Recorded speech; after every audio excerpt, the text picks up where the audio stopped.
Urea వాడకం తగ్గించేందుకు తెలంగాణ సర్కార్ అడుగులు వేస్తోంది. దానికోసం ఇప్పటికే చర్యలు చేపట్టింది. సహకార సంఘాలకు డ్రోన్ ద్వారా నానో యూరియా వినియోగంపై అవగాహన కల్పిస్తున్నారు.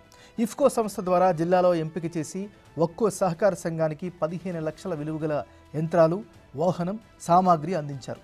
సహకార సంఘానికి ఒకరిని నియమించి డ్రోన్ వాడకంపై ఇఫ్కో ఆధ్వర్యంలో శిక్షణ ఇప్పించారు.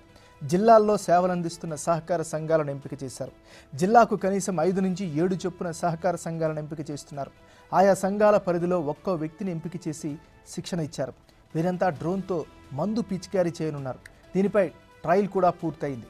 మరో వారంలో ప్రక్రియను ప్రారంభించేందుకు ఇఫ్కో, సహకార సంఘాల ప్రతినిధులు ఏర్పాటు చేస్తున్నారు. ప్రస్తుతం చీడపేడల బెడద అధికంగా ఉండడమే కాకుండా కూలీల కొరతతో రసాయనాలు పిచికారీ చేయడం రైతులకు ఇబ్బందిగా మారింది. యూరియా వినియోగాన్ని తగ్గించేందుకు కేంద్ర ప్రభుత్వం నానో యూరియాను ప్రోత్సహిస్తోంది.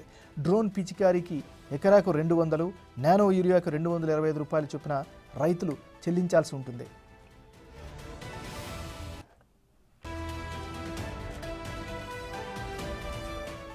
చీడపీడలను నివారించే రసాయనాలను కూడా కలుపుకొని పిచికారీ చేసే అవకాశం ఉంది. ప్రస్తుతం పత్తి, మొక్కజొన్న పంట పెరగడంతో డ్రోన్ ద్వారా పిచికారీ చేసేందుకు అధికారులు ఏర్పాటు చేస్తున్నారు.